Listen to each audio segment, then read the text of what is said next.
அனைவருக்கும் வணக்கம். பாரம்பரிய திருவள்ளுவர் குல வம்சம் பிரசன்ன ஜோதிடர் சுபமாரிமுத்து திருப்பூர்லிருந்து இந்த பதிவு உங்களுக்காக. திருவோண நட்சத்திரத்தில் மாந்தி இருந்தால் எந்த கோவிலுக்கு போனால் உங்களுடைய கர்மவினை தீரும்? மாந்தி என்பது யார்? எல்லாத்தோட ஜாதகத்திலையும் பாருங்க, ஒரு சில ஜாதகத்துல மாந்தியே ஜாதக ராசி கட்டத்தில் சில பேர் அதில் போட மாட்டாங்க. சில கம்ப்யூட்டர்லேயே சிலதெல்லாம் வராது. ஆனால் மாந்தி பெரிய ஒரு அற்புதமான ஒரு மிராக்கலான விஷயத்தை காமிக்கும். ஏன் அப்படின்னா, சூரியனுடைய மகன் சனி பகவான், சனி பகவானுடைய மகன் மாந்தி. இந்த மாந்தி எதுக்கு அதிகமாக யூஸ் ஆகுதுன்னு கேட்டீங்கன்னா, இறப்பு தோஷத்துக்கு மாந்தி அதிகமாக முன்னோர்கள் எடுத்துக்கிட்டாங்க. அப்போ இந்த மாந்தி நிற்கக்கூடிய நட்சத்திரங்கள் எல்லாம் எப்படியெல்லாம் செயல்படுது அப்படிங்கிறத இந்த பதிவில் நம்ம பார்க்க போறோம். இதை மறக்காம ஒரு பேனா நோட் எடுத்து குறிச்சு வச்சுக்கோங்க. இது வரக்கூடிய ஜோதிடர்களுக்கும் பயன்படும். நம்ம இந்த யூடியூப் சேனல் வள்ளுவர் வாக்கு யூடியூப் சேனல்ல போய் பார்க்குறவங்களுக்கும் பயன்படும். இனி வரக்கூடிய சந்ததிகளுக்கும் இது பயன்படும். மாந்திக்கு இப்படி மிராக்கள் இருக்குதா அப்படிங்கிற ஒரு விஷயத்த இன்னைக்கு நம்ம அதை சொல்ல போறோம்.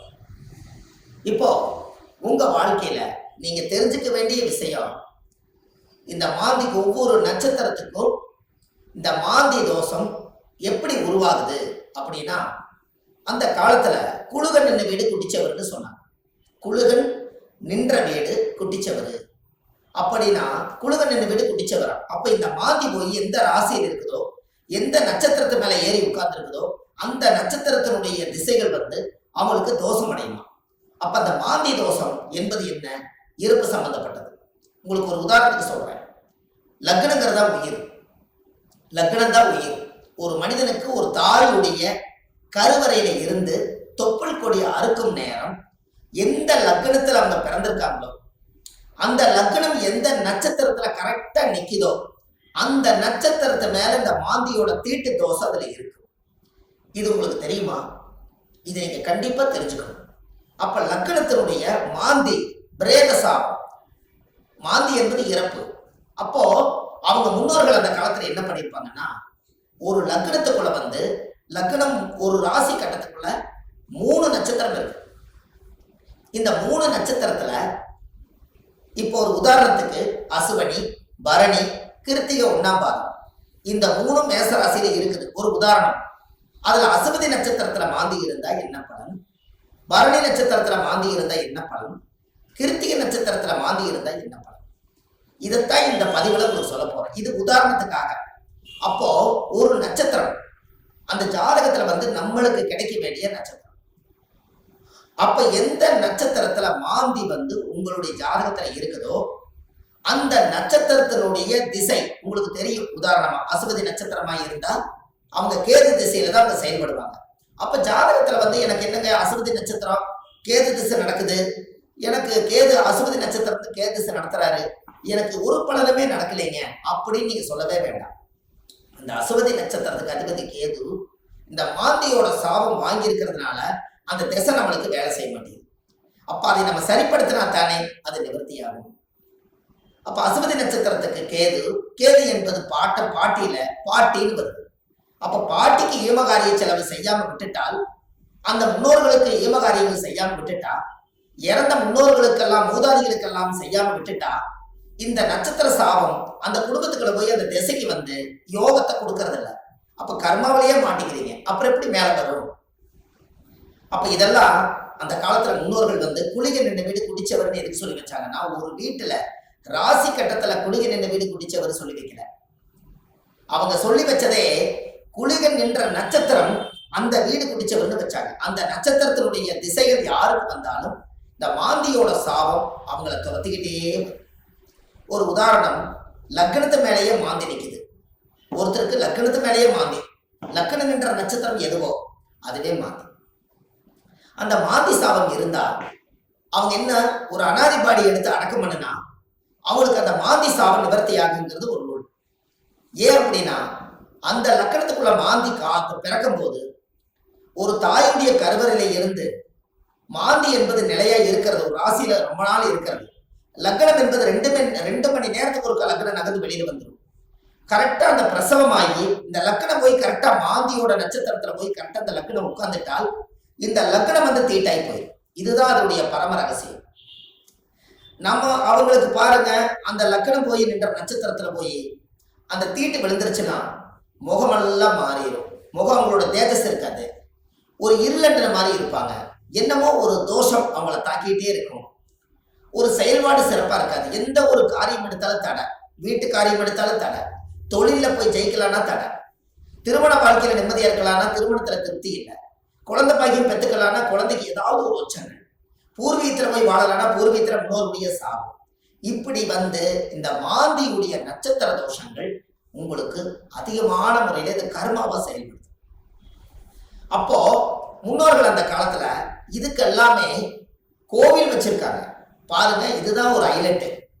இந்த ரகசியத்தை சொல்லாம விட்டுட்டா கடைசி வரைக்கும் உங்களுக்கு தெரியாமலே போய் ஒவ்வொருத்தருடைய ஜாதகத்திலையுமே எந்தெந்த நட்சத்திரத்துல மாந்தி இருக்குதோ அதற்குரிய கோவில்ல போய் சுவாமிக்கு தேங்காய் பழம் பூமாலை கல்கண்டு வாங்கி அர்ச்சனை பண்ணி சாமி கும்பிட்டு வந்துட்டால் உங்களுடைய அந்த நட்சத்திரத்தினுடைய மாந்தி சாபம் அன்றோடு அது நிவர்த்தியாது.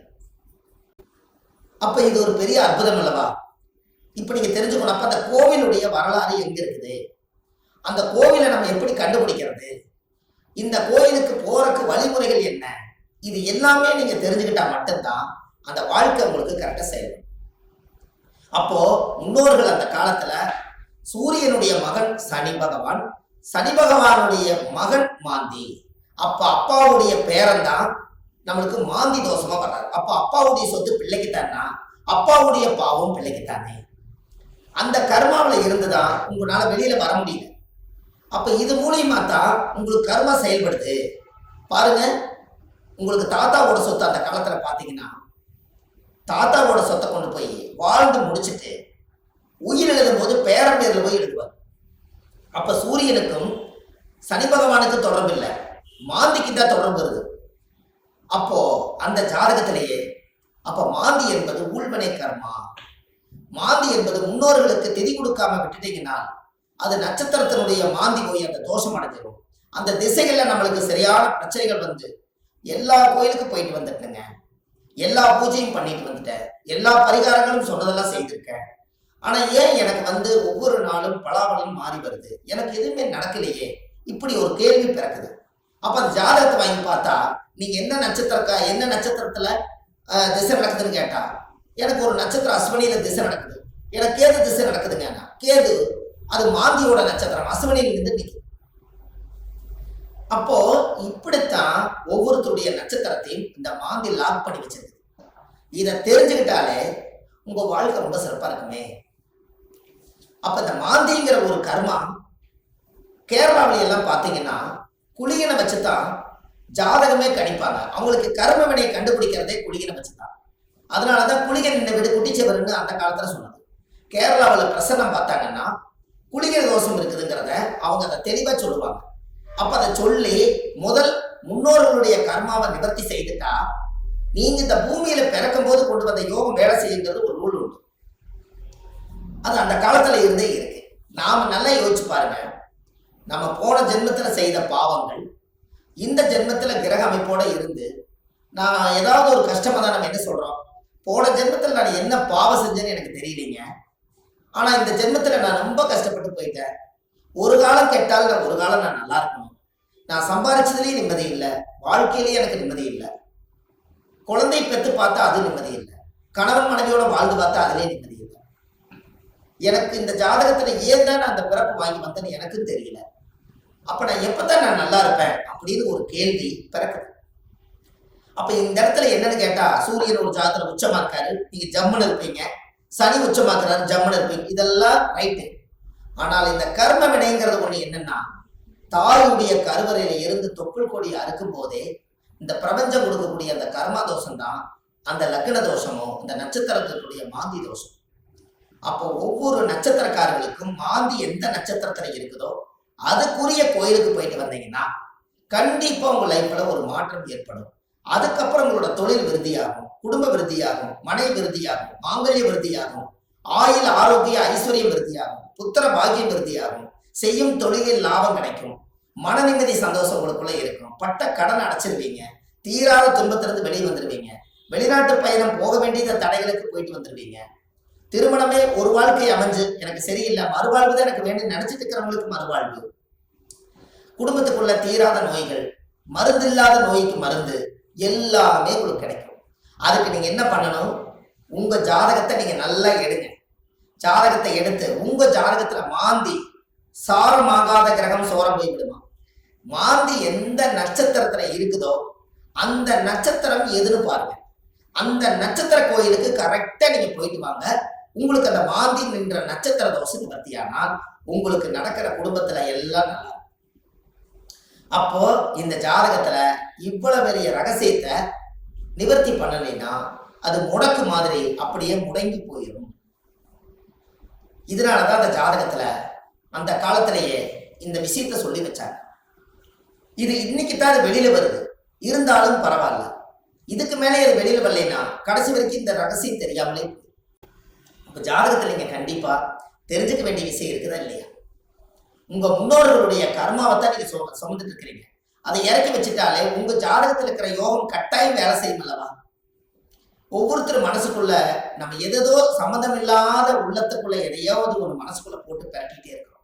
என்னைக்குத்தான் நம்ம இந்த மனசுல இருந்து ரிலீஸ் ஆயிடுவோம் அப்படிங்கிற உள்ளம் ஒவ்வொரு நாளும் துடிக்குது. அதுக்கு எங்க தப்பு நடக்குதுன்னு நம்மளுக்கு தெரியணும் அல்லவா? திசை அடிப்படையில பார்த்தா எனக்கு திசை நல்லா இருக்குதுன்னு சொல்றாங்க, ஆனா மனசு சரியில்லை. நட்சத்திர அடிப்படையில பார்த்தா எனக்கு இந்த நட்சத்திரம், ஆனா இந்த வரைக்கும் நான் நல்லா வாழல. லக்கணம் நல்ல லக்கணத்துலதான் பிறந்திருக்குன்னு சொல்றாங்க, ஆனா லக்கண பிறப்புல நான் நல்லா வாழல. 9 கிரகங்களும் சரியான இடத்துல அமைஞ்சிருக்குதுன்னு சொல்லியிருக்காங்க, ஆனா இது வரைக்கும் எனக்கு 9 கிரகத்தினுடைய சூட்சமத்தினால நான் திருப்தி அடையல. அப்ப நானே கையூனி கரணம் பாஞ்சு வாழ்க்கையில வெளியே சொல்லாம ஒரு கௌரவத்துக்காக வாழ்ந்துட்டு இருக்கிறேன். நான் என்னைக்குத்தான் உண்மையா வாழுவேன்? இப்படிங்கிற கேள்வி ஜோதிடம் பார்க்க ஒவ்வொருத்தர்களுடைய உள்ளத்திலே துடிக்குது. அப்ப இந்த வாழ்க்கைக்கெல்லாம் மாந்தி தான் பிரதான தோஷம், அதுதான் ஊழ்வினை தோஷம், அதுதான் கர்மவினை தோஷம்.